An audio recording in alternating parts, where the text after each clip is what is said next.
Good afternoon. बैठे बैठो साहब, बैठे सर।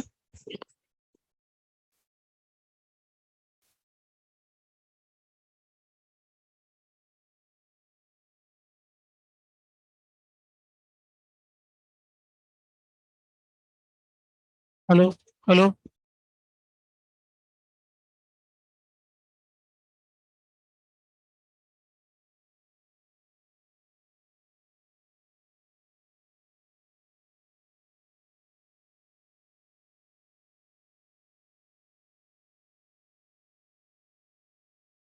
1 DPP था अपना। हेलो।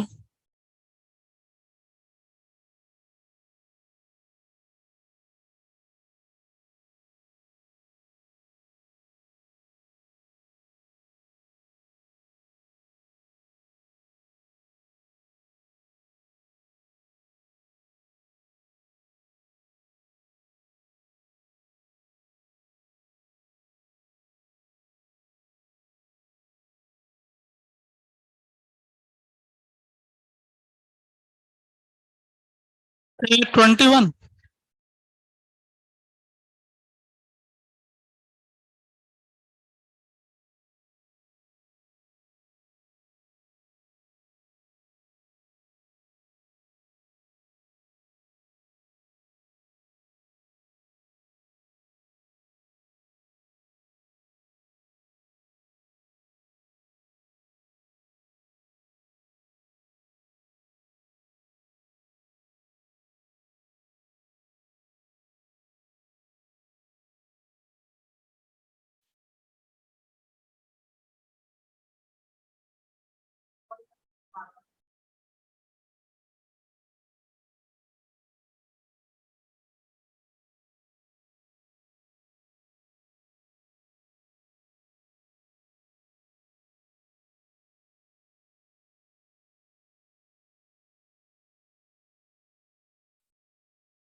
आइए,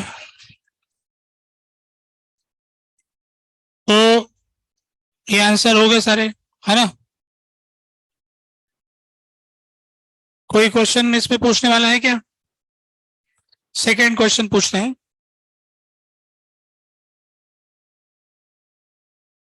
डिस्प्लेसमेंट मेथड में डिस्टेंस बिटवीन ऑब्जेक्ट और स्क्रीन 96 दे रखा है। Ratio of length of two images form is 4.84।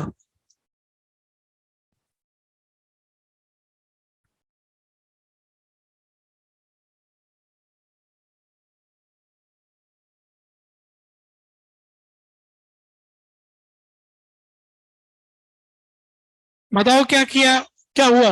Displacement method क्या होता है?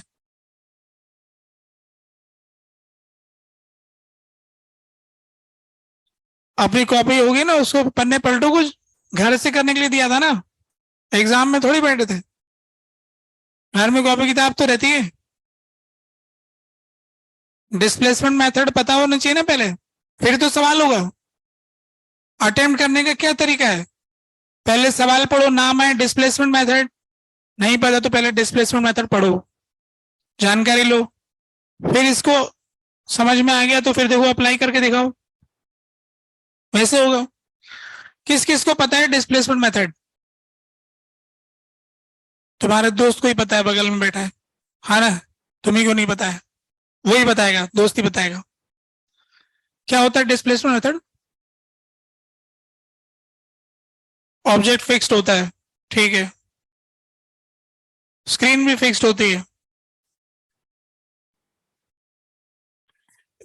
लेंस को इधर उधर डिस्प्लेस करते हैं तो इससे इसका एक इमेज बनता है, एक पोजीशन में, और एक दूसरी पोजीशन होती है लेंस की, उस पोजीशन में भी एक इमेज बनती है, ऐसा है। तो इसमें करते क्या हम, डिस्प्लेसमेंट मेथड में क्या करते हैं, लेंस की फोकल लेंथ पता करते हैं। कोई फॉर्मूला याद है जो डिस्प्लेसमेंट मेथड से जुड़ा हुआ है, इमेज की हाइट वगैरह से, कुछ मैग्निफिकेशन के बारे में?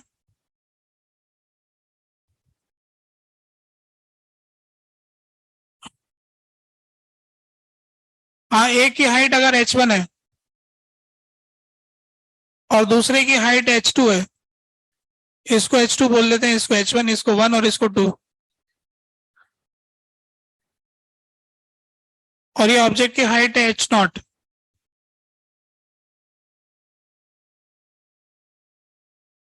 h0 square is equal to h1 h2 होता है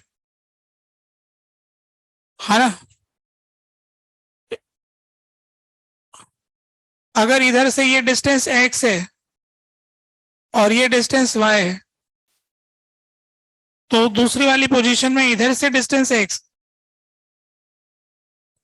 और इधर से y डिस्टेंस होता है। ऑब्जेक्ट और इमेज इंटरचेंज किए जा सकते हैं, ऐसा बैठता है। तो इस क्वेश्चन में हमें क्या दे रखा है, हाइट के बारे में रेशियो दे रखा है हाइट का, h2 upon h1 is equal to, तो h2 upon h1 upon h2 दे रखा है, h1 upon h2 is equal to 4.84 आ रहा है, ठीक है।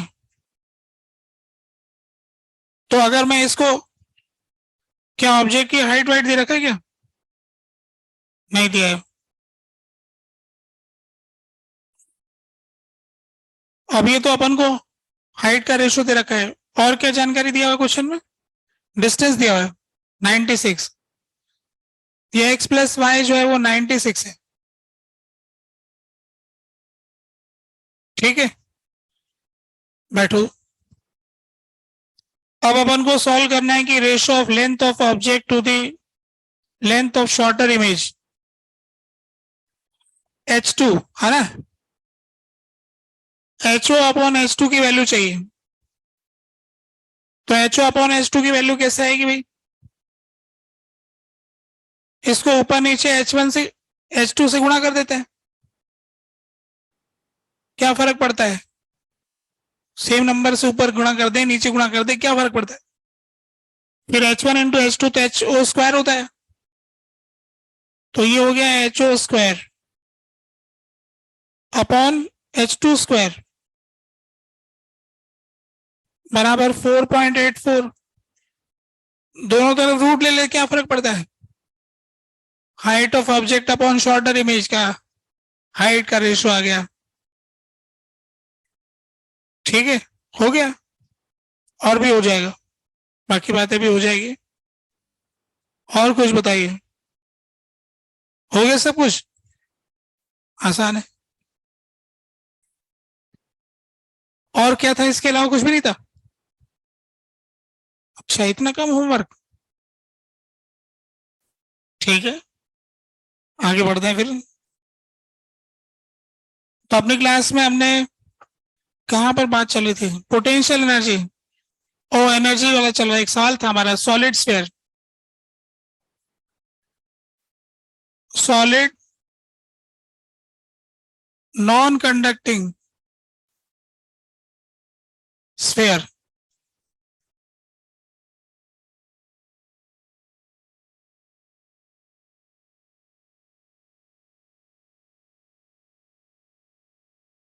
जो कि यूनिफॉर्मली चार्ज है,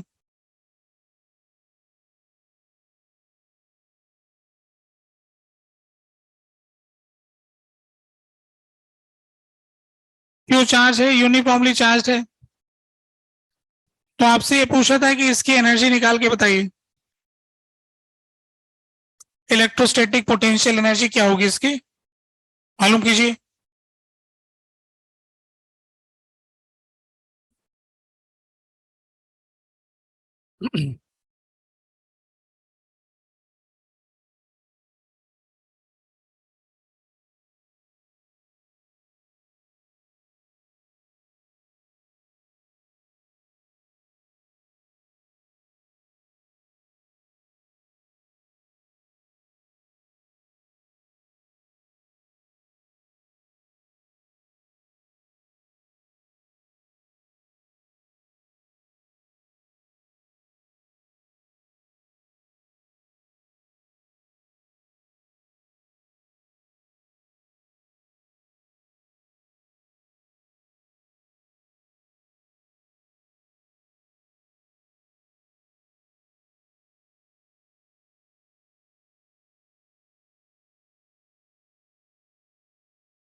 एनर्जी निकालने के आपके पास 3 तरीके।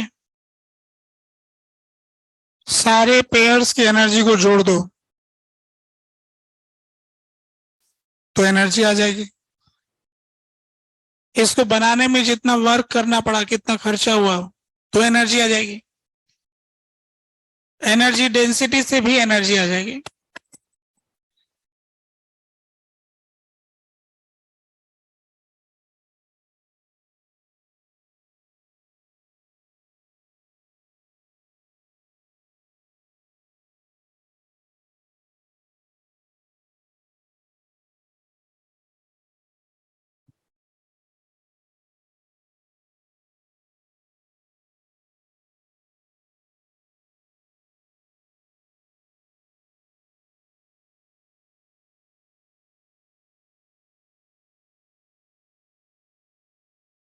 चलो मिलाते हैं।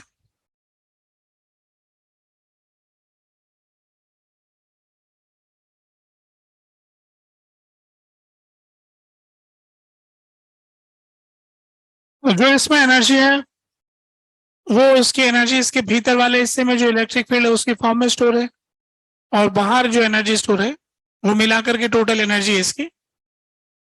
जो भीतर वाला हिस्सा है उसके लिए हम लिखना चाहते हैं half k q upon r q into r का square into 4 pi r² dr integration 0 से लेके r तक plus K Q square by 2r। ये बाहर वाले हिस्से के लिए हो गई, है ना। बाहर वाला हिस्सा तो शेल का ही है, तो जैसा शेल का एनर्जी था वैसे ही सॉलिड स्फीयर का बाहर वाले हिस्से के लिए हो गया। भीतर वाले हिस्से के इलेक्ट्रिक फील्ड का फॉर्मूला हम जानते हैं के q by r cube into vector r. एक सॉलिड स्फीयर के अंदर किसी भी आर डिस्टेंस के ऊपर कितना इलेक्ट्रिक फील्ड होता है, ये हमने एक छोटा सा एलिमेंट लिया, एनर्जी डेंसिटी इंटू वॉल्यूम। ये तो है एनर्जी डेंसिटी और ये है volume. Energy density into volume ऐसे इंटीग्रेट कर दिया गया आर तक, तो ये अंदर की एनर्जी मिल जाएगी। अब इसको आगे बढ़ाता हूं मैं। 4 पाई के से के कट जाएगा और ये आ जाएगा के क्यू स्क्वायर अपॉन 2r⁶ बाहर आ गया, और ये है r⁴ tr 0 से r के क्यू स्क्वायर बाय 2r ऐसा हो गया। तो ये तो हो गया r⁵, तो ये आ जाएगा फाइनली के Q square upon 10r plus K Q square upon 2r।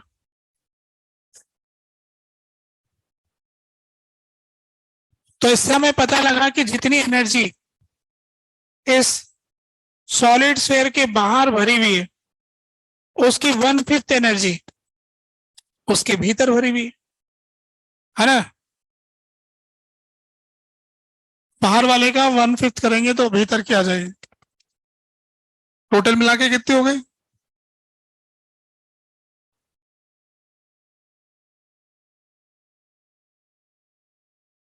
3/5 के क्यू स्क्वायर बाय आर ऐसा हो गया ना। 3/5 के क्यू स्क्वायर बाय आर, ये हो गई टोटल एनर्जी। तो एक सॉलिड स्फीयर को बनाने में जो खर्चा आएगा इतनी एनर्जी खर्च होगी। ये सारे चार्ज टुकड़ों टुकड़ों में अनंत में कहीं पड़े होंगे, सारे टुकड़े ला ला कर जोड़ेंगे, एक सॉलिड स्फीयर बनाएंगे, तो इसमें इतना खर्चा लग जाएगा। जब ये सब वापस अलग हो जाएंगे तो वापस मिल जाएगा, है ना। तो अब मुझको दूसरी तरह से करके दिखाना है, दूसरी तरह से करके दिखा दे। ये तो अपन ने पिछली क्लास में मेथड सीखा था, एनर्जी डेंसिटी से भी एनर्जी का हिसाब लगाया जा सकता है, ये हमने लगाना सीखा था। ठीक है, एक और तरीके से बताता हूं। तीन तरीके हैं वैसे तो, एक और देख लो। मेथड 2,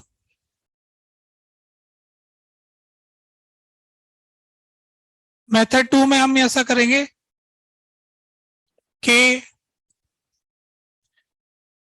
मान लेते हैं कि किसी समय आर रेडियस का स्फीयर बन चुका है, क्यू चार्ज आ चुका है।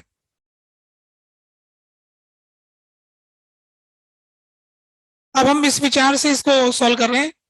पिछली बार तुमने ये सोचा था कि एनर्जी वॉल्यूम में भरी हुई है, टोटल एनर्जी वॉल्यूम की जोड़ देंगे तो एनर्जी आ जाएगी। अब दूसरा विचार है, अब हम कह रहे हैं कि ये शेल हम बना रहे हैं, सॉलिड स्फीयर बना रहे हैं, तो उसकी रेडियस 0 से स्टार्ट करेंगे। सबसे पहले अंदर चार्ज रखेंगे, फिर इसके ऊपर चार्ज रखेंगे, फिर उसके ऊपर चार्ज रखेंगे, ऐसे बनाते जाएंगे। तो माना किसी समय हम आर रेडियस का बना चुके, जो रेडियस है आर रेडियस का बन चुका है।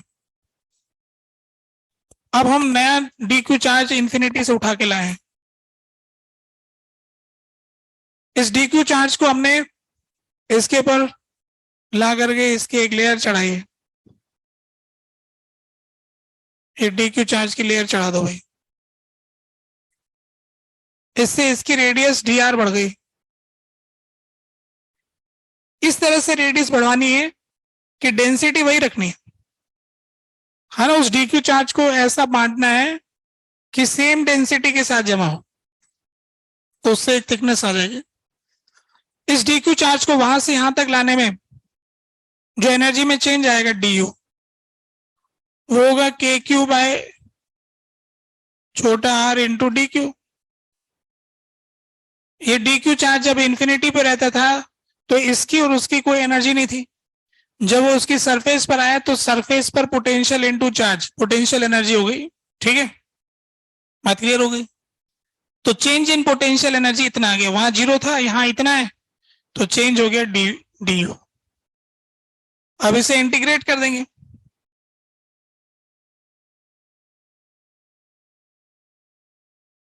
इंटीग्रेट करके दिखा सकते हो? हैं?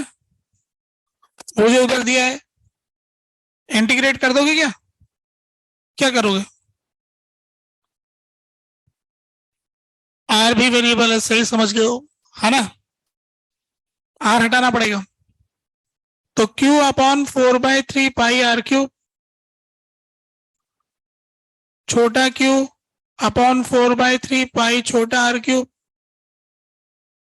और d q upon 4 pi r square d r. सब कुछ जानते हैं हम। क्या जानते हैं? ये जानते हैं कि Q को R की टर्म्स में हटाया जा सकता है, या चाहो तो R को Q की टर्म में हटा सकते हो। क्या ठीक लग रहा है? R को Q की टर्म में हटा लें।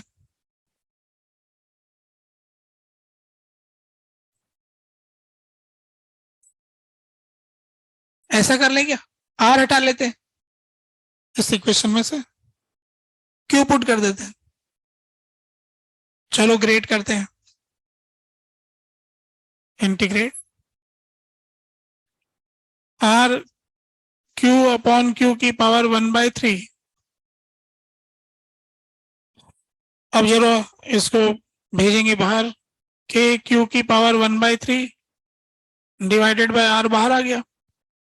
इंटीग्रेशन में Q की पावर 2/3 बचा, डी क्यू 0 से Q, तो के Q की पावर 1/3 अपॉन R, Q की पावर 5/3 अपॉन 5/3। 1/3 प्लस 5/3 मिला के क्या होता है? 2, है ना। 2 को 1/3 प्लस 5/3 भी लिख सकते हैं। तो ये तो हो गया 3/5 के क्यू स्क्वायर बाय आर। आ गया आंसर। तो इसको बनाने में कितना खर्चा है, ये हिसाब ये है। कौन सा मेथड बढ़िया, पहले कि दूसरा?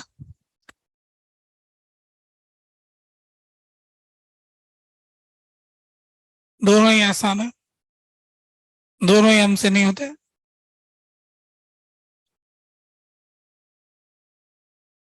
3/5 k² बाय r। अच्छा ये देखो, सॉलिड स्फेयर की जो एनर्जी है ना, ये तो नॉन कंडक्टिंग स्फेयर है, तो नॉन कंडक्टिंग स्फेयर का कोई खास यूज नहीं है, क्योंकि इससे चार्ज छीना नहीं जा सकता है।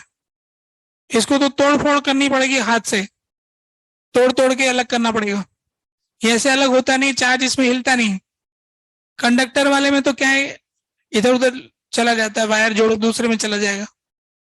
इसमें वायर जोड़ेंगे तो फ्लो ही नहीं होगा ये तो ये नॉन कंडक्टिंग स्फेयर जो है, कहने के लिए एनर्जी है, हमारे कोई काम की नहीं।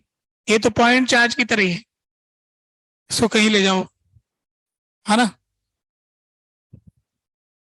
तो अपन जो पॉइंट, अच्छा इससे अपन को एक बात पता लगी कि जो अपन कह रहे थे कि पॉइंट चार्ज की एनर्जी तो इनफाइनाइट होगी, है ना। ये कह रहे थे ना कि पॉइंट चार्ज क्योंकि साइज जीरो कर देंगे। अब इसने ये बताया कि अगर पॉइंट चार्ज का कोई साइज मान लो और उसकी कुछ रेडियस मान लो, तो उसकी एनर्जी उसके रेडियस के हिसाब से एक वैल्यू आ जाएगी। हालांकि अभी भी आर जीरो करोगे तो फिर इनफाइनाइट हो जाएगी, है ना। अब उस अब अपन ने अंदर पॉइंट के अंदर वाली चार्ज की एनर्जी भी लिख दी है, तो जितनी बाहर एनर्जी है उसकी 1/5 एनर्जी उसके अंदर है, अगर वो यूनिफॉर्मली चार्ज डिस्ट्रीब्यूटेड है तो। ऐसा पता लगा।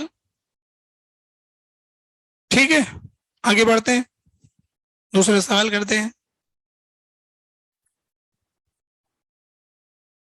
ये क्वेश्चन लीजिए।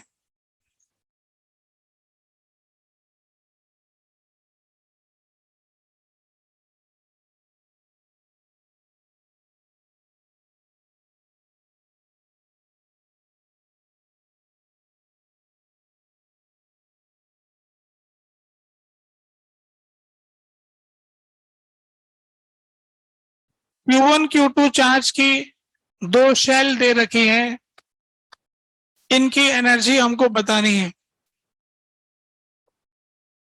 इस दो चार्ज के शेल का सिस्टम जो है, इसकी एनर्जी निकालनी है। Find electrostatic potential energy of system of uniformly charged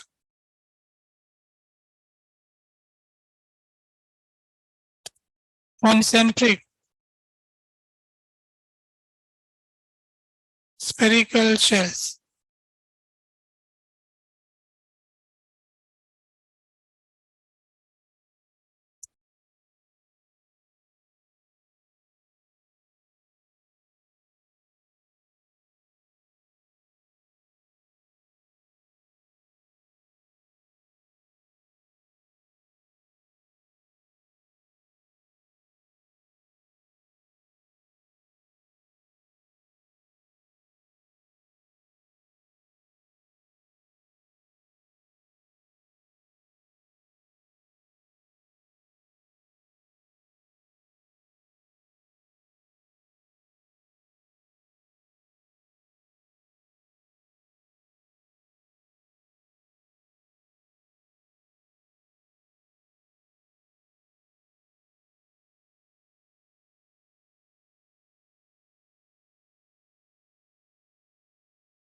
क्या आ गया आंसर? मिलाएं फिर, देखिए फिर सॉल्व करने के दो रास्ते देखते हैं, दोनों रास्तों से। मेथड वन, मेथड वन में हम ये जानना चाहते हैं कि ये जो दो शेल हैं जिन पे Q1 Q2 चार्ज है, इनकी मिला के टोटल एनर्जी कितनी है। तो इसके लिए फिर हम ये सोचेंगे कि इनकी एनर्जी उतनी ही है जितना इनको बनाने में खर्चा है। कहां से बनाए? बोले सारा चार्ज पहले इंफिनिटी पर दूर दूर तक फैला हुआ था, वहां से उठा उठा के यहाँ पर लाएंगे, इसको बनाएंगे, तो उसमें जो भी खर्चा लगेगा वही इसकी एनर्जी। तो हम ये जानते हैं कि अगर मैं एक शेल Q1 चार्ज की बनाता हूं, R1 रेडियस की बनाता हूं, तो उसके अंदर एक खर्चा आता है, इसको U11 बोल सकता हूं, K Q1 square upon 2R1। ये हमने अभी पढ़ चुके हैं, एक R रेडियस की Q चार्ज की शेल को बनाने का क्या खर्चा है। एक दूसरी शेल है जिसकी रेडियस R2 और चार्ज Q2, तो उस शेल को बनाने के लिए क्या खर्चा है? K Q2 square upon 2R2। हमने क्या किया कि एक शेल इंफिनिटी पे बनवा ली, वही जाके इंफिनिटी पे गए और फिर वहां एक शेल बनवा ली, एक दूसरी इंफिनिटी पे गए, दूसरी शेल बनवा ली। अब शेल तो बन गई, अब उसको इसके भीतर भी रखना पड़ेगा, उसका भी तो खर्चा लगेगा। तो ये दो शेल को बनाने का खर्चा हो गया। अब इस शेल को उठा के इंफिनिटी से इसके भीतर रखना होगा, तो इसके भीतर रखने में क्या खर्चा लगेगा ये बताते हैं अब आपको। तो इसको अपन कह सकते हैं U12, 1 और 2 का यहां पहुंचने का खर्चा। तो जब ये इंफिनिटी पे थे तब तो इनकी एनर्जी 0 थी, अब यहां पहुंच गए तो कितनी एनर्जी हो गई। तो इसके लिए एक तरीका यह है कि दूसरे का चार्ज और पहले का पोटेंशियल, या पहले का चार्ज और दूसरे का पोटेंशियल, जिससे भी लिखना चाहे उससे लिख लेंगे। तो अगर मैं इसको लिख के दिखाऊं, दूसरे का चार्ज और पहले का पोटेंशियल, तो पहले की वजह से दूसरे की सरफेस पे पोटेंशियल कितना है, तो K Q1 अपॉन R2, ऐसा लिख सकते हैं। या फिर Q1 लिखूं मैं, दूसरे की वजह से अंदर कितना पोटेंशियल है, तो शेल के भीतर वही पोटेंशियल होता है जितना उसकी सरफेस पर होता है। चाहे ऐसे लिख लें चाहे वैसे लिख लें, हिसाब ये आ गया। K Q1 square upon 2R1, K Q2 square upon 2R2 और K Q1 Q2 upon R2।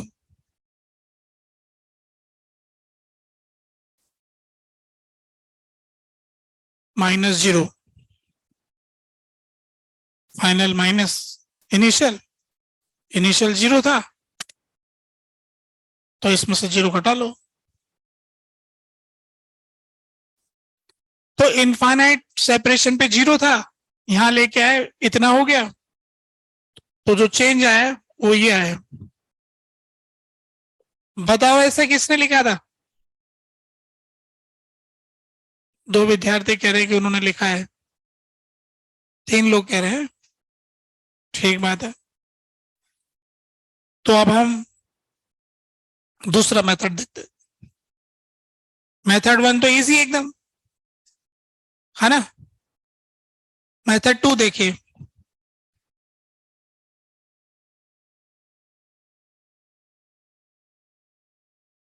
Second method में हम इस तरह से बात करते हैं।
अब हम ये एक और एंगल से बात कर रहे हैं।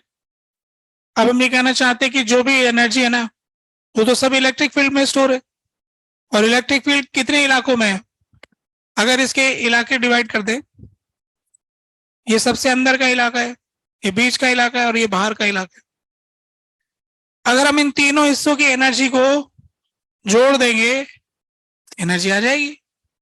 जो भी एनर्जी स्टोर्ड है वो इलेक्ट्रिक फील्ड की फॉर्म में स्पेस में स्टोर्ड है। तो हम स्पेस की एनर्जी का हिसाब लगा देंगे। पहले लिखेंगे फर्स्ट रीजन की एनर्जी। कोई बता सकता है कि फर्स्ट रीजन में कितनी एनर्जी है? क्योंकि यहां पर ई ही नहीं है तो एनर्जी ही नहीं है, तो फर्स्ट रीजन में कोई एनर्जी नहीं है। सेकेंड रीजन की एनर्जी निकालना चाहते हैं, तो जो सेकेंड रीजन है इसके इलेक्ट्रिक फील्ड के बारे में थोड़ा सा बताते हैं कि इस इलाके में जो इलेक्ट्रिक फील्ड है उसकी वैल्यू KQ1/R² है। सिर्फ Q1 की वजह से आएगा, KQ1/R²।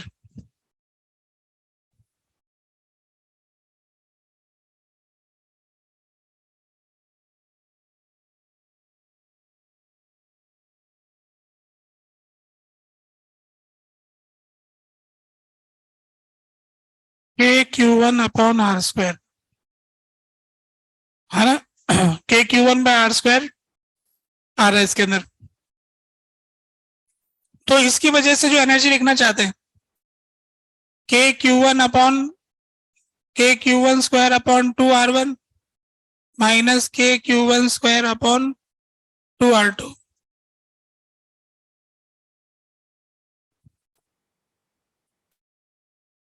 एक शेल की वजह से R1 से R2 रेडियस में स्टोर होने वाली एनर्जी का फॉर्मूला निकाला था पिछली क्लास में हमने। तो R1 से R2 रेडियस के बीच बाहर वाली शेल का तो कोई दखल ही नहीं है, उसका तो फील्ड है नहीं वहां पर, सिर्फ अंदर वाली शेल का ही फील्ड है और उसका फॉर्मूला हम जानते हैं। तो सेकेंड वाले इलाके में जो स्टोर्ड एनर्जी है वो KQ1/2R1 माइनस KQ2/2R2। कहां से आया? फॉर्मूले से आया। फॉर्मूला कहां लिखा है? कल लिखा है ना?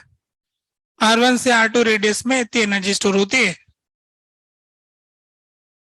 क्या तीसरे रीजन की आप लोग लिख सकते हो? है नीचे R2 लिखा हुआ है, ऊपर तो Q1 ही लिखा गया है। ठीक है, तीसरे रीजन की लिख सकते हैं तो लिख के दिखाओ, देखना कि गलत कैसे होता है भाई।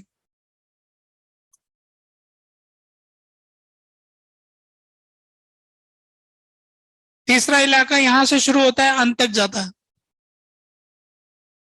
बहुत आसान है लिखना, मतलब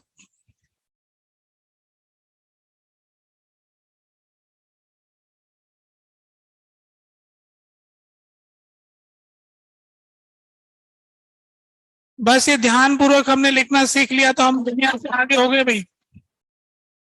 ज्यादा सवाल करने से नहीं होते, बात पकड़ने से होते हैं।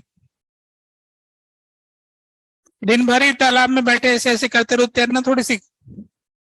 जब तक सही तरीके से हाथ पैर चलाना नहीं चलाएंगे, और वो हो सकता है एक ही पल हो, जब तैरना सीखा जाता है तो सीखने वाला पल छोटा सा ही होता है, और नहीं तो पूरी उम्र भर ही ऐसे डुबकी मारते रहो, नहीं तैर पाएंगे। क्या लिख लिया सब लोगों ने? कुछ लोगों ने तो लिखना ही नहीं है ना? वो चाहते हैं कि हम 1-2 साल लंबा समय बिताए, थोड़ा अनुभव प्राप्त करें। अभी गलत नहीं करना। एक जमाने में IIT की तैयारी करने के लिए कोई अटेम्प्ट लिमिट नहीं हुआ करती थी, मतलब कितने भी बार एग्जाम दे दो। तो उस टाइम मैंने पढ़ाना शुरू किया था तो मुझसे ज्यादा उम्र के बच्चे बैठे रहते थे। मैं तो दुबला पतला सा था, उनके सामने बच्चा से लगता था, और दाढ़ी मूंछ वाले होते थे। फिर मैंने भी बड़ी बड़ी दाढ़ी, मैं चलो गया तो थोड़ा बड़ा लगना चाहिए, तो पुराने फोटोग्राफ अगर होंगे तो उसमें मिल जाएगा, दाढ़ी वाड़ी रखता था। खैर अभी अटेम्प्ट किया, 2 कर दिए ना, किस्मत खराब हमारी, है ना, कि 2 ही अटेम्प्ट, नहीं तो लोग 4-4 साल तक बैठे रहते थे कि नहीं मुझे आईआईटी ही जाना और कहीं नहीं जाऊंगा। 12वीं के साथ 13वीं 14वीं 15वीं, एक तो स्टूडेंट मुझे याद है, वो हर बार ऐसे कसम खाता था कि अब से पढ़ूंगा। अच्छा, मुझको एक दिन मंदिर में भी ले गया कि सर आज मंदिर में चलो, वहां अपन कुछ यज्ञ करके शपथ लेंगे। फिर शपथ लिया कि इस बार मैंने बढ़िया से पढ़ाई करूंगा। अच्छा, उसकी अच्छी मेमोरी थी, याददाश्त बहुत बढ़िया थी उसकी, कुछ भी ऐसे पोएम बोलो तो ऐसे पूरी याद कर लेता था लंबी लंबी। अच्छा इंग्लिश में बोल लेता था, पर फिजिक्स में इनमें सब में अटक जाता था। और ऐसा मन मजबूत करके जाता था, फिर लास्ट में वैसे ही ढीला हो जाता था। 2-4 दिन किया हुआ फिर बंद। ये जो रोज क्लास में आना, रोज सवाल करना, रोज ध्यान से, यही तो बड़ी बात है। लोग सोचते हैं कि तैयारी कुछ और चीज होती होगी, कुछ एक्स्ट्रा करते होगे, कोई किताब होती होगी। वो थोड़ी है, रोज क्लास में आना, रोज टाइम पे सुनना, रोज का काम रोज करना, जो समझ में आए वो कर लेना, जो ना समझ में आए उसको छांट करके उनमें से आसान कर लेना, कठिन छोड़ देना, ये तैयारी करना होता है। लोग ये नहीं कर पाते हैं, इतना आसान काम नहीं कर पाते हैं। तो विद्यार्थी 3-4 साल तक, मतलब मुझे लगा कि कब तक रुकेगा यहाँ। अच्छा, बड़ा हो गया काफी ज्यादा। तो लास्ट में फिर उसने एक दिन चला ही गया, पता नहीं कब कहाँ गया, मालूम नहीं, दिखाई नहीं दिया। मुझसे कुछ पैसे उधार ले गया था।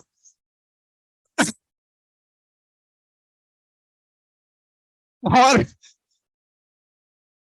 फिर उसके बाद में वो बहुत वर्ष बाद आके मिला। फिर उसको पूरा पैसा याद था कि सर इतने रुपए थे, ये मैं आपके पैसे लौटाने आया हूँ, और ये मेरा बाहर ड्राइवर है, मैं बाय कार आया हूँ। और बोले, मैंने कहा तुम क्या करते हो, क्या काम, कि सर मैं ज्योतिषी बन गया हूँ।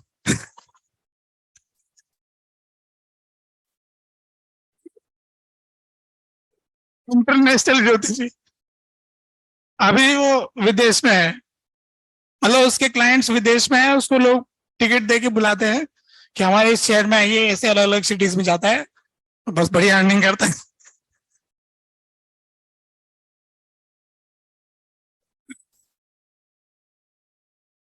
तो कहने का मतलब कि उसका समय निकल गया। वो उस समय ऐसा था कि इतने वर्ष तक लोग इंतजार कर लेते थे। अब आपको क्या करना है कि ये प्लान करना है कि 12वीं के साथ ही होना है। ये मत सोचना है कि 1 साल और है, क्योंकि जो ऐसा सोचता है फिर वो पहला अटेम्प्ट अच्छे से देता नहीं है, रोज ये तैयारी में कमी करता है, रोज ये क्लास में अटेम्प्ट नहीं करता है। अभी पता लगे ना कि ये आखिरी चांस है, तो बस ध्यान पूर्वक करेगा, बस जो समझ में आ रहा है वो कर लेगा, फटाफट फटाफट करने की कोशिश करेगा। तो 12वीं के साथ ही होने का पूरा प्रयास करो। थोड़ा बहुत कमी रह जाए तो फिर चांस बात की बात है। अभी जैसे इसको लिखने जा रहा हूँ, बाहर वाला जो जगह है, इसके बाहर यहाँ का इलेक्ट्रिक फील्ड क्या होगा, k q1 + q2 upon r², ऐसा होगा ना बाहर। तो k q1 + q2 का square upon 2r2 minus k q1 + q2 का स्क्वायर अपॉन 2 × ये तो हो गया 0। अब कहो कि किसी का सही हुआ क्या, बताओ भाई तीसरे रीजन की एनर्जी। 2-3 लोग, 2 लोग कह रहे हैं सही बोल रहे हैं, चेक करना पड़ेगा भाई।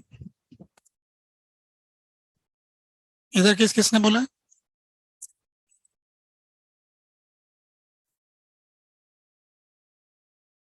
कौन सी की एनर्जी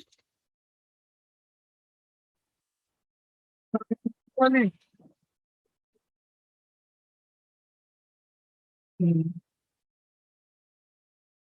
इंटीग्रेट करके निकाल दो।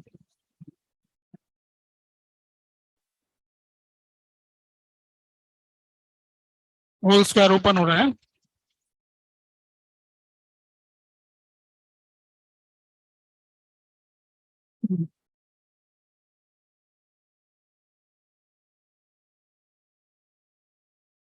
इधर किसने लिखा है।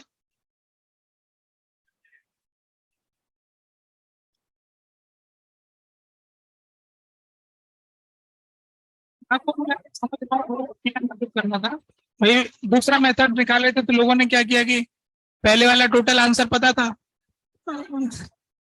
उसमें से सेकंड रीजन का घटा दिया तो बाकी 75 का होगा। नहीं ये आगे किया ना।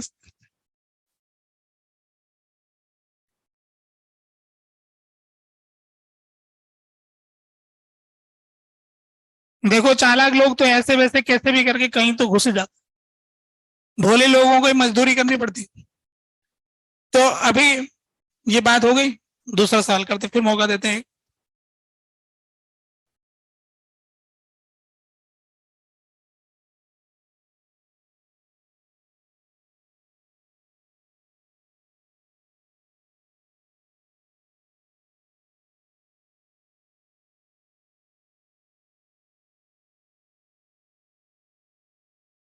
अच्छा उस विद्यार्थी का भी कुछ दिन पहले कोई मैसेज, व्हाट्सएप मैसेज भी आया कोई ऐसे ही, मैंने उसका कोई जवाब तो दिया नहीं, उसने कुछ ऐसे ही मैसेज भेजा है।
अब तो आसान सवाल हो गया, दो की जगह तीन पूछ लिया और क्या।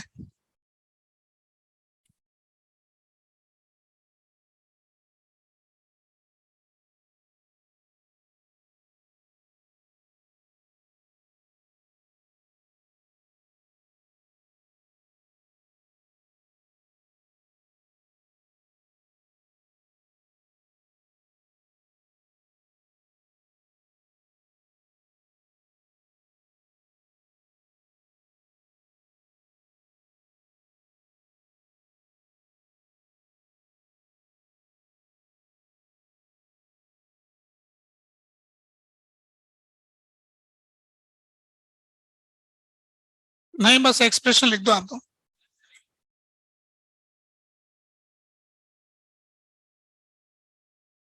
मिला है फिर टोटल एनर्जी का एक्सप्रेशन। देखो ये शेल वाले सवाल जो एक कैटेगरी होती है, अगर अपन पूरे चैप्टर को डिवाइड करेंगे, प्रीवियस ईयर्स के क्वेश्चंस का हिसाब लगाएंगे, तो अपन को पता लगेगा कि एक ये शेल की कैटेगरी वाले खूब सारे सवाल पूछे हुए, मेडिकल में भी है, मेंस में भी है, आईआईटी में भी है, ओलंपियाड में भी है। ये शेल वाले सवाल बहुत सारे हैं, तो सब लोग लिख चुके हैं ऐसा मान लू मैं, तो मिलाते हैं। Method 1,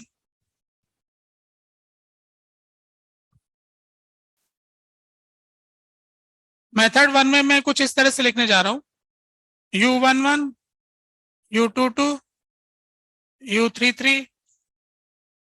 U12, U13, U23।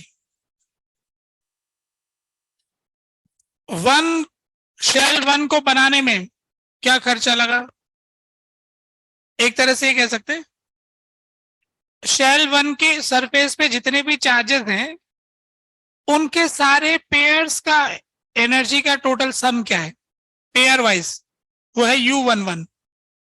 Shell 2 के जितने भी चार्जेस हैं उनके सारे पेयर्स बनाए जाएं तो उनके पेयर्स की एनर्जी का सम U22 है, और तीसरी वाली जो शेल है उसके सारे चार्जेस के पेयर्स बनाए जाएं तो उनके सारे पेयर्स का सम U33 है, और U12 है 1 के ऊपर जो चार्ज है, जो 2 पे जो चार्ज है, उनके सारे चार्जेस के जो पेयर्स बनाएंगे, उन पेयर्स की जो एनर्जी का सम आएगा वो U12 है। ऐसे 1 और 3 वाले सारे पेयर, और ऐसे 2 और 3 वाले सारे पेयर, एक करके सारे पेयर्स का सम करेंगे तो टोटल आएगा। तो अब ये लिख रहे हैं value KQ1 square upon 2R1, KQ2 square upon 2R2, KQ3 square upon 2R3 plus, अब 1-2 का बारह। तो ये जो 1-2 वाला रूल होता है, ये बड़ा सीधा है, V1 इंटू Q2 या फिर V2 इंटू Q1, कोई सा भी यूज कर लो। तो U12 लिखना चाह रहे हैं तो V1 1 का पोटेंशियल 2 के सरफेस पर, तो KQ1 upon R2 into Q2, 1 का पोटेंशियल 3 की सरफेस पे KQ1 upon R3 into Q3, 2 का पोटेंशियल 3 की सरफेस पे KQ2 upon R3 into Q3। ऐसा करके 6 टर्म बन गया।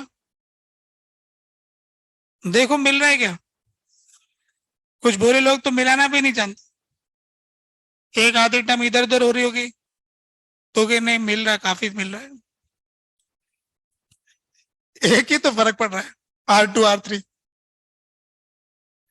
देखो इसमें R1 की तो एक ही टर्म है, ऐसे बुरे लोगों के लिए कह रहा हूं, नीचे R1 वाली एक ही टर्म होनी चाहिए, R3 वाली 3 टर्म है, R2 वाली 2 है। देखो ऐसा है कि नहीं?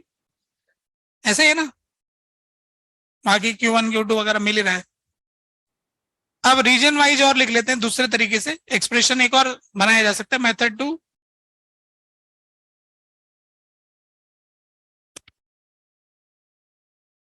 First region, second region, third region और फोर्थ रीजन। फर्स्ट रीजन की एनर्जी में लिख रहा हूं 0। बताओ सेकेंड रीजन की एनर्जी क्या लिखेंगे? KQ1 square upon 2R1, KQ1 square upon 2R2। अब थर्ड रीजन में क्या लिखेंगे?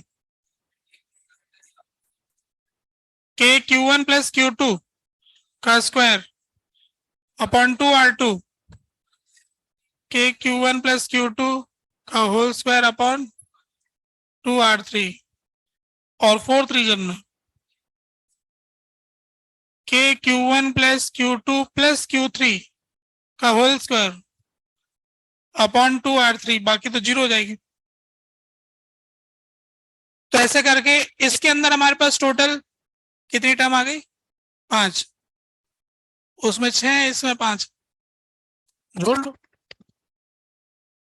ये दोनों बराबर आएंगी ऐसा पक्का है, करके देख लेना पहले।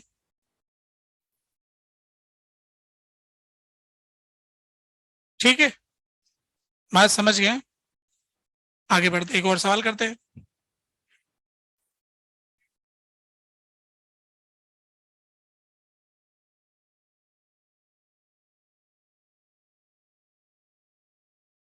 ये जो शेल वाले सवाल कुछ समझ जाओ और एक दो दोस्तों को पकड़ के समझा दो तो खुद का बढ़िया हो जाएगा।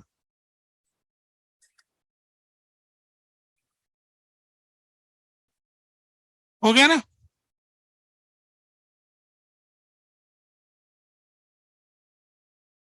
एक और सवाल देखिए।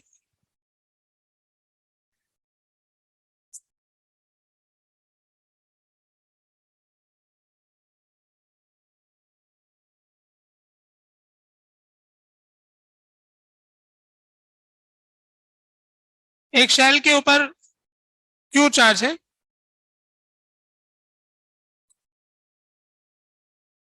और आर रेडियस के,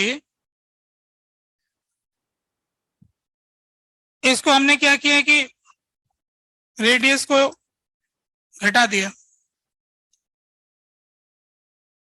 R/3 कर दिया। शेल के रेडियस को 1/3 कर दिया गया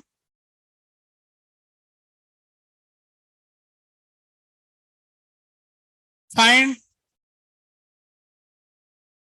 work required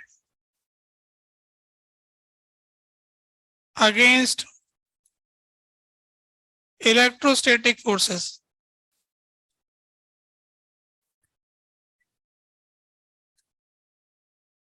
to decrease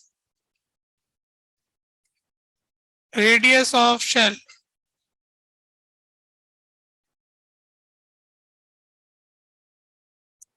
from r to r/3। मतलब एक तो होता है कि जो नॉर्मल शेल होती है बिना चार्ज वाली, उसको भी रेडियस छोटा करना भारी काम है हमारे लिए। तो ऐसा फ्लेक्सिबल टाइप की है, मतलब उसे कंप्रेस करना में कोई दिक्कत नहीं है। अंदर कोई एयर भी नहीं, जैसे एयर का प्रेशर आ रहा हो या कोई मटेरियल की वजह से दिक्कत आ रही हो। बस हमें इलेक्ट्रोस्टैटिक फोर्स के अगेंस्ट उसको छोटा करने में जो वर्क करना पड़ेगा वही पूछा है।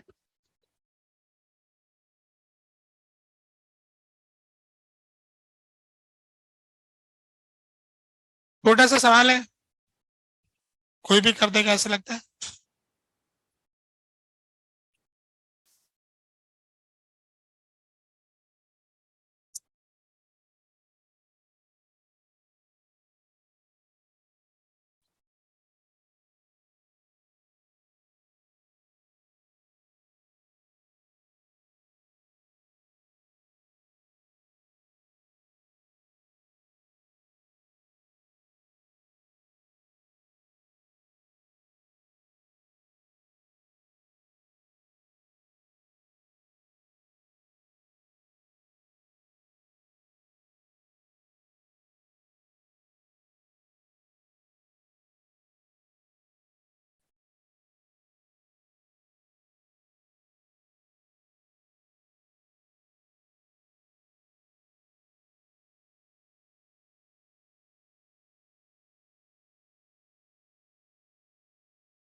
तो डब्ल्यू एक्सटर्नल हो गया, U final minus U initial, K Q square upon 2r/3 minus K Q square upon 2r।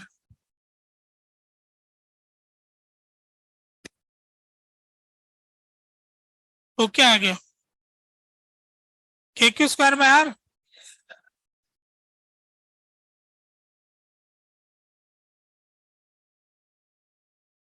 हो गया।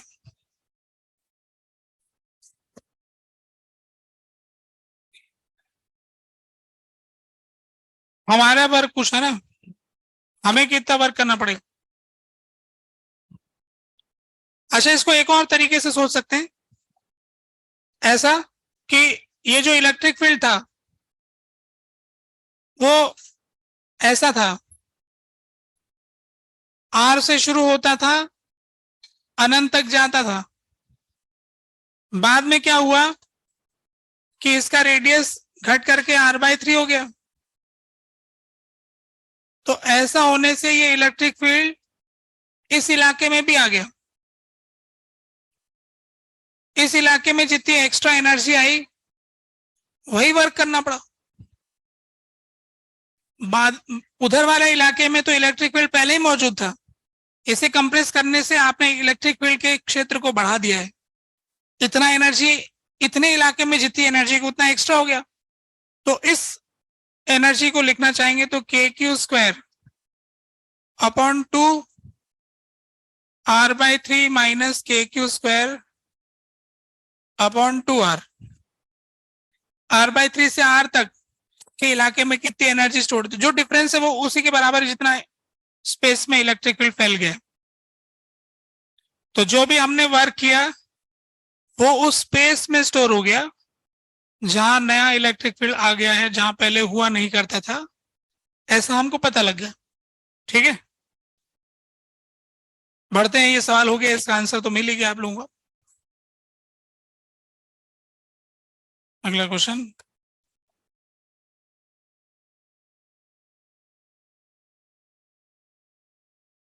ये r1 रेडियस की q1 चार्ज की शेल एक,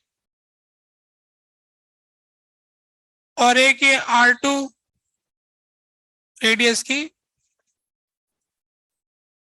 Q2 चार्ज की शेल है,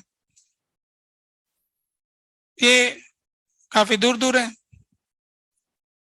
इनको हमने कनेक्ट किया क्योंकि इन दोनों के पोटेंशियल में अंतर होगा, तो जब तक पोटेंशियल डिफरेंस रहता है चार्ज फ्लो होता है, पोटेंशियल बराबर होता है तो चार्ज फ्लो बंद हो जाता है।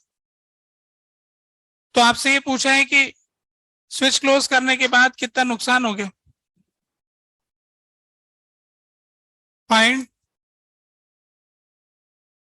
Loss of energy after switch is closed.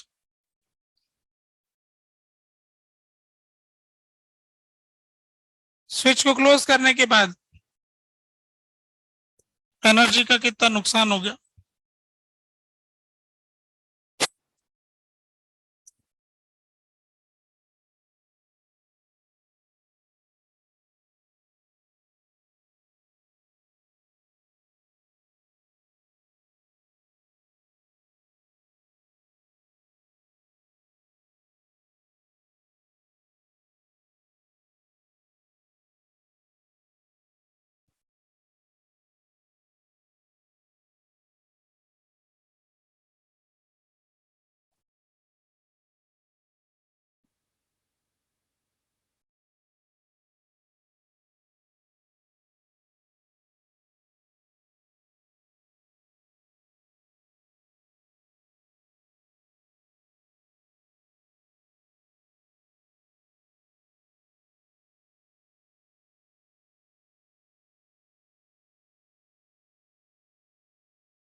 आगे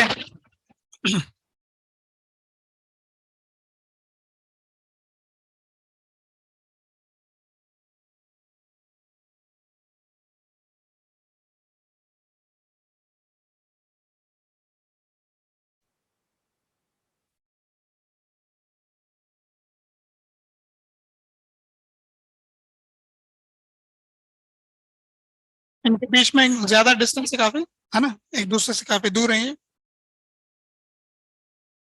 ये डिस्टेंस लार्ज है।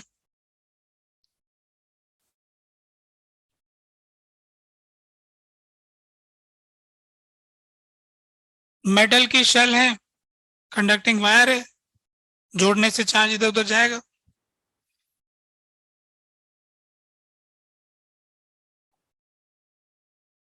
देखते हैं, देखो कनेक्ट करने के बाद ऐसा मान लेते हैं कि इसका चार्ज Q1 डैश हो गया और इसका चार्ज Q2 डैश हो गया। तो एक तो बात यह है कि Q1 plus Q2 equal to Q1 dash plus Q2 dash, charge का सम वही रहेगा, टोटल चार्ज कंजर्व रहता है। अब इन दोनों के पोटेंशियल बराबर हो जाएंगे, V1 इक्वल टू V2, जो इसका पोटेंशियल है जो उसका पोटेंशियल है वो इक्वल पोटेंशियल है। तो K Q1 dash upon R1 K Q2 dash upon R2, तो यहां से आया Q1 dash upon Q2 dash is equal to R1 upon R2। तो Q1 dash upon Q1 dash plus Q2 dash R1 upon R1 plus R2, तो यहां से आ गया Q1 dash Q1 plus Q2 upon R1 plus R2 into R1। Similarly Q2 dash Q1 plus Q2 R1 plus R2 into R2। तो यहां से साबित हुआ कि चार्ज जो है रेडियस के प्रोपोर्शनलिटी में बटेगा, जिसका जितना रेडियस होगा उसको उतना चार्ज मिलेगा, है ना। अब ये तो हमको चार्ज का पता लग गया, अभी अपन को ये पता करना है कि टोटल एनर्जी में कितना अंतर आ गया, वही लॉस हो गया। तो लॉस ऑफ एनर्जी का फॉर्मूला होता है, यहां पर अपन मैकेनिकल एनर्जी से मतलब रखते हैं, you initial minus you final. यहाँ पोटेंशियल एनर्जी का लॉस हुआ, तो पहले की पोटेंशियल एनर्जी में बाद की पोटेंशियल एनर्जी घटा देंगे, लॉस आ जाएगा।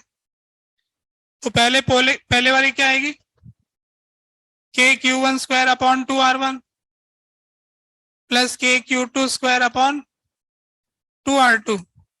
डिस्टेंस बहुत ज्यादा है तो आपस की तो लिखनी नहीं है ना, दूर दूर ही रखे हुए ये। तो ये तो हो गई पहले की एनर्जी। अब बाद वाली लिखना चाहते हैं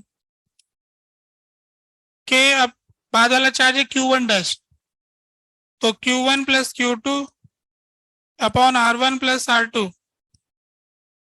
का square into R1 square upon 2R1 plus k Q1 plus Q2 upon R1 plus R2 का whole square into R2 square upon 2R2। पहले की एनर्जी लिख दिया, बाद का एनर्जी लिख दिया, अब बस घटाने का ही काम रह गया। पहले वाले में से दूसरा घटा दो, लॉस आ जाएगा। अब घटाना आता है कि नहीं आता ये बात है।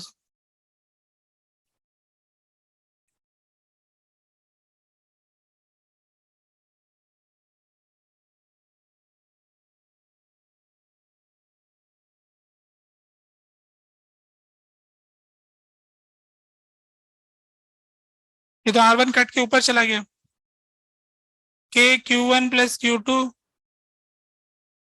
का स्क्वायर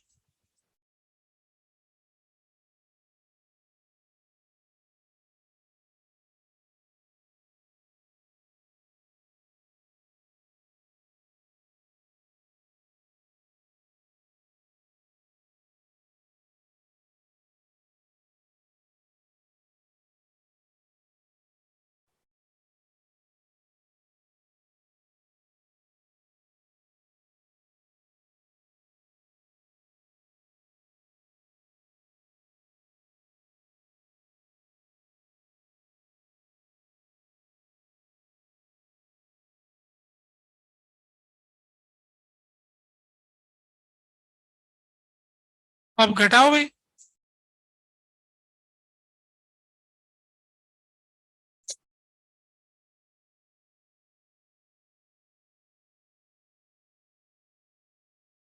ऐसा आ जाएगा ना, ऊपर चला जाएगा। घटाना आता है कि नहीं आता, घटाओ जरा।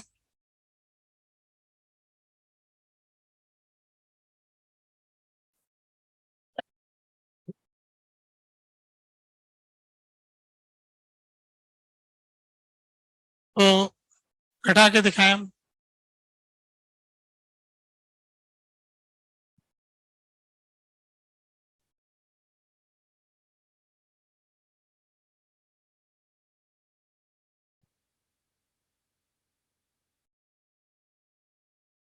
अच्छा, इन दोनों को कॉमन लेंगे तो एक R1 प्लस R2 वाले टर्म तो कट जाएगा, दो का एक हो जाएगा।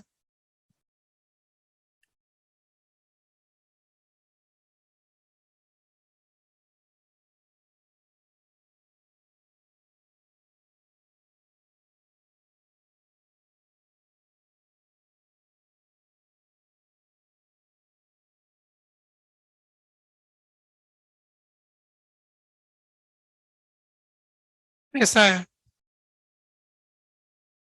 अभी और घटाओगे तो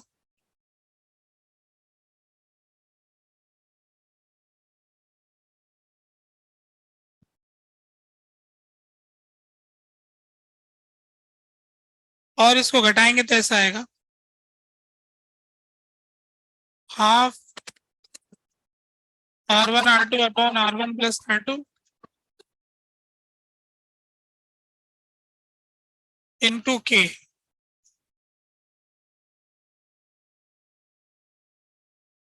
K Q one by R one minus K Q two by R two whole square. ऐसा आ रहा है क्या? K Q one by R one तो पोटेंशियल हो गया ना, तो ये डेल्टा वी पोटेंशियल डिफरेंस का स्क्वायर आ गया। फॉर्मूला छोटा सा आ गया,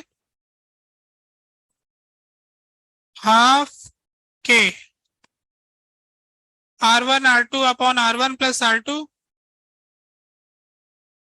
इंटू डेल्टा वी का स्क्वायर,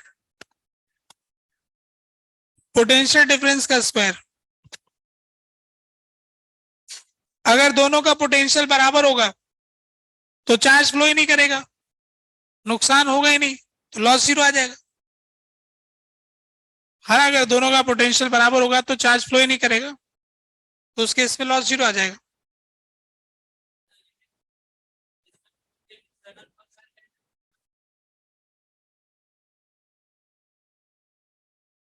ये धरती है,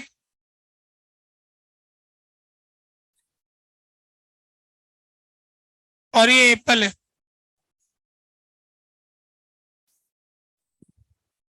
ये नीचे गिर के रुक गया, लॉस ऑफ एनर्जी क्या हो? एप्पल नीचे गिर के जमीन में दब गया।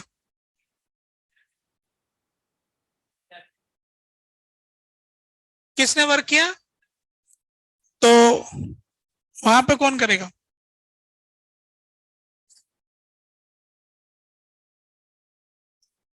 अगर ऐसे ही आंसर से खुश हो तो इसका आंसर इलेक्ट्रिक फील्ड ने किया, बस हो गई क्लियर। अगर उस वाले में तुम ग्रेविटेशन फील्ड के आंसर से खुश हो जाते तो बस इसमें फिर इलेक्ट्रिक फील्ड ने किया, खत्म बात, कोई कंफ्यूजन ही नहीं रहा, रह गया हमारा ना।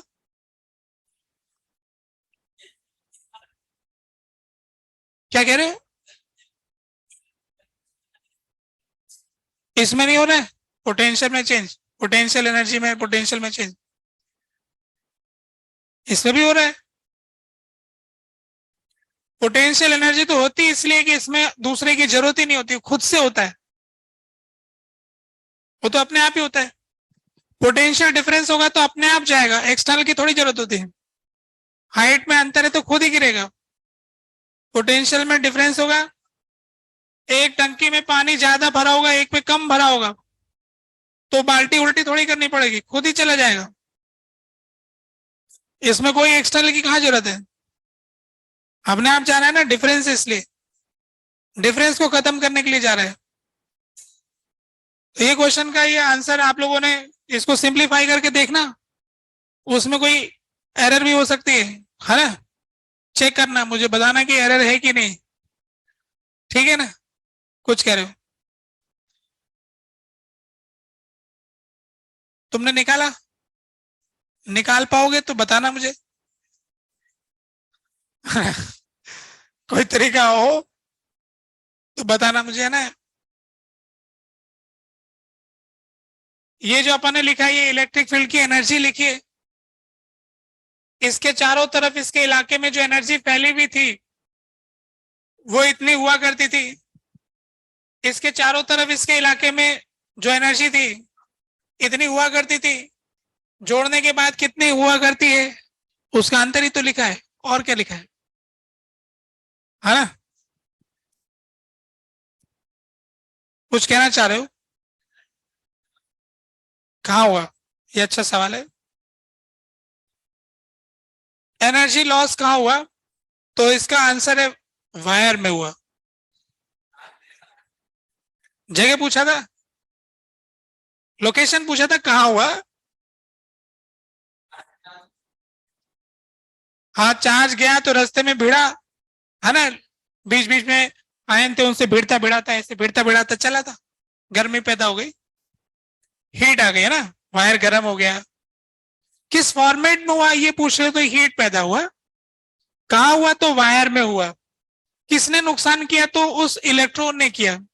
कैसे नुकसान किया? तो टकरा के किया, है ना। ये जवाब हो गया, बोलो।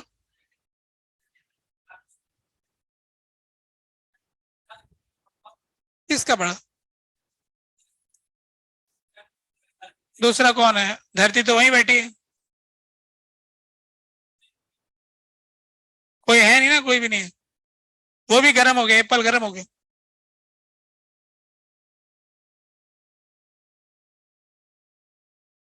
एप्पल नीचे गिरा तो उसका एनर्जी कहाँ है? गर्म हो गया ना एप्पल तो।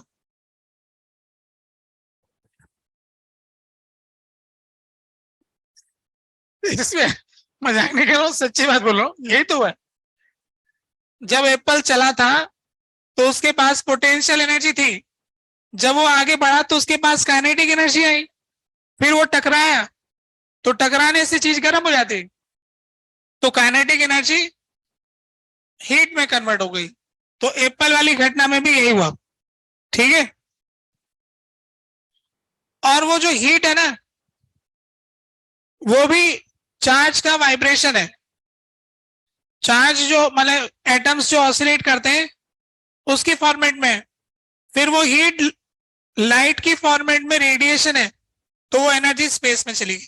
थोड़ी देर बाद में एप्पल ठंडा हो जाएगा ना, ऐसे गिरा फिर एप्पल ठंडा भी हो जाएगा। ठंडा होगा तो एनर्जी कहाँ गई? तो एनर्जी फोटोन की फॉर्मेट में स्पेस में चली गई। तो एप्पल नीचे गिरा तो पहले एप्पल को मिला, फिर धरती से टकराया तो फिर एप्पल के मॉलिक्यूल्स को मिला, चार्जेस को मिला, फिर चार्जेस ने रेडिएट किया, स्पेस को मिला, ब्रह्मांड को बांट दिया। एप्पल गिरा, ब्रह्मांड ने एनर्जी लिया, ऐसा होता है, ठीक है। ये सवाल करो आप तो।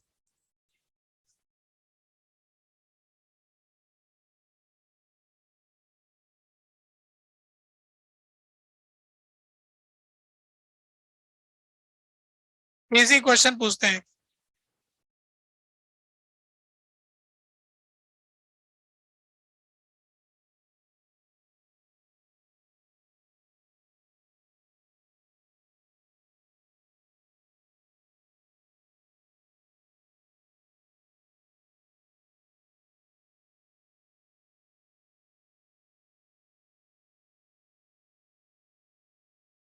क्यू और माइनस क्यू की जगह एक्सचेंज करेंगे।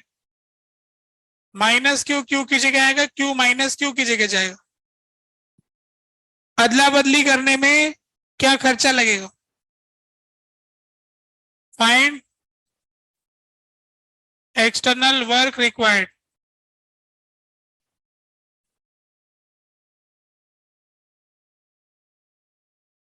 To exchange position of q and minus q as shown. Q और माइनस क्यू अपनी जगह बदलेंगे, उसमें कुछ खर्चा वर्चा लग जाएगा। कितना वर्क करना पड़ेगा? बहुत ही सीधा सवाल है, कोई भी कर देता है।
ठीक है, मिलाए भी।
देखो कैसे करेंगे, दो डायग्राम बना लेंगे, एक पहले का और एक बाद का।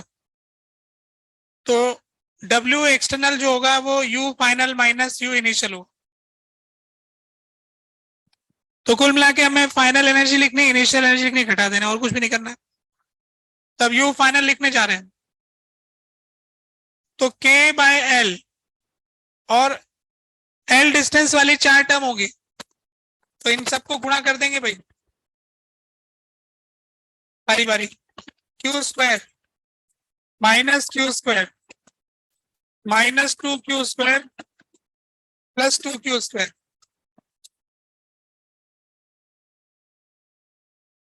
K by √2L। अब आमने सामने वालों को गुणा कर देंगे, minus q square plus 2Q square. ये तो मैंने लिखा है फाइनल वाला। अगर थोड़ा सिंप्लीफाई करने के लिए बोलूं तो ये तो कट ही गया, तो बस क्या बचा है, KQ स्क्वायर अपॉन √2L। ये तो फाइनल आ गया। अब इनिशियल का नंबर देखो, तो K बाय L, सारे L वाले पेयर, तो minus q square 2Q square plus 2Q square plus K upon √2L, Q square minus 2Q square. तो जो इनिशियल एनर्जी आई, ये 2Q स्क्वायर कट गया, तो 2KQ square upon L minus KQ square upon √2L। Final minus initial करना है, तो minus करेंगे तो ये ऐड हो जाएगा, तो ऊपर आ जाएगा √2KQ square by L minus 2KQ square by L। Negative work आ रहा है, ठीक है, एनर्जी कम हो रही है, ठीक है। जगह बदलने में क्या करना पड़ा ऐसा अपन को पता लगा। एक और सवाल देखते हैं।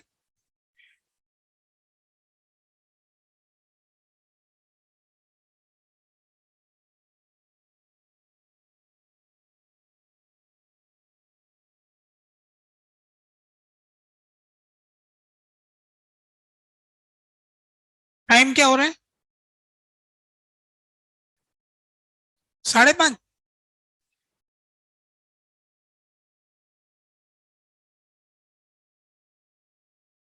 अच्छा 6:30, कितने बजे तक रहती है अपनी क्लास?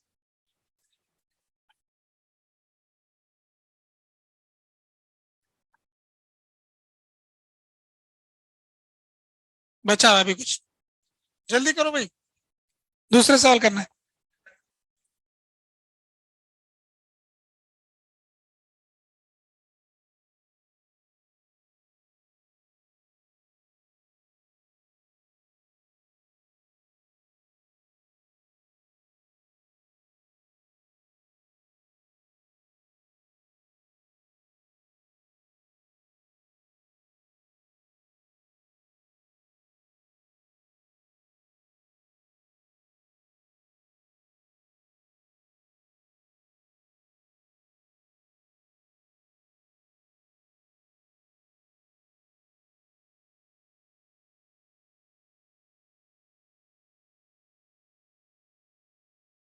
इसमें क्यू चार्ज है और इस पे -2Q चार्ज और इसका सेंटर C2 मान लेते हैं, इसका सेंटर C1। यहां पर एक पॉजिटिव चार्ज है Q, इनके बीच का डिस्टेंस है R और दोनों का रेडियस है R, इसका रेडियस भी R है। तो इसके सेंटर से चार्ज को उठा के इसके सेंटर पे ले जाना है, शिफ्ट करना चाहते हैं चार्ज को, C1 से C2 ले जा रहे हैं। ये दोनों फिक्स्ड है,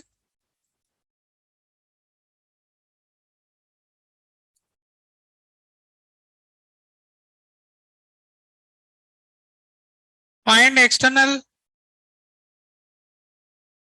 work required to displace charge.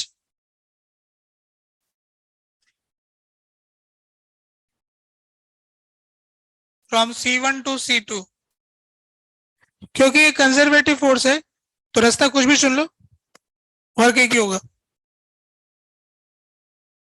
और एक्सटर्नल वर्क का मतलब स्लोली ले जाएंगे अपन।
हो गया।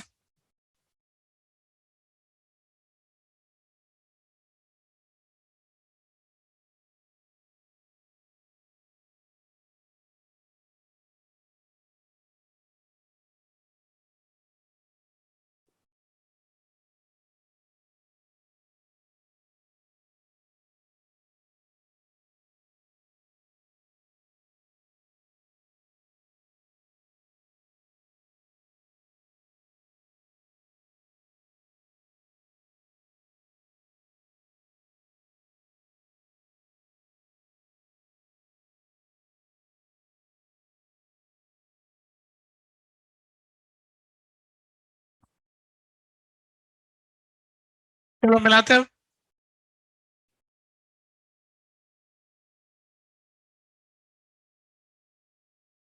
तो W एक्सटर्नल बराबर U final minus U initial. पहले U इनिशियल लिखना चाहते हैं हम, तो U इनिशियल क्या हो जाएगा, ये जो चार्ज है इसका Q। अब यहां पर potential at C1 due to 1, potential at C1 due to 2।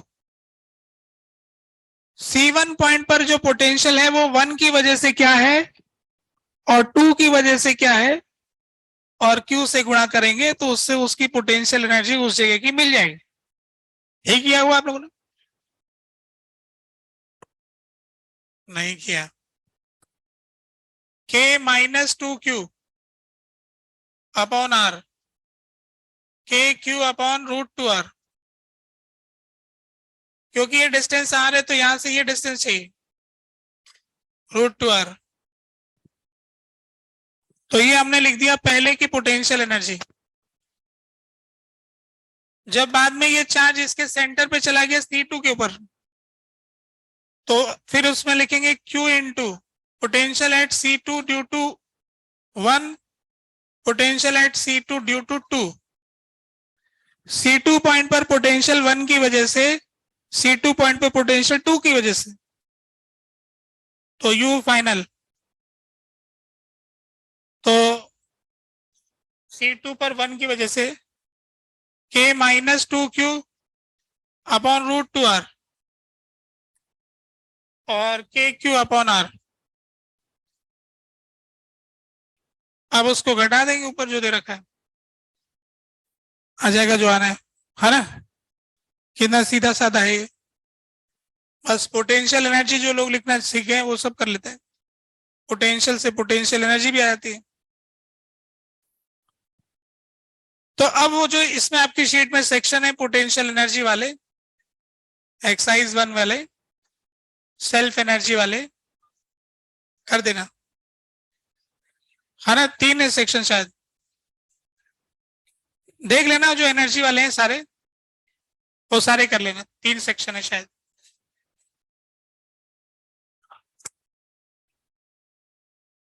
Exercise 1 के तीनों पार्ट में से ना।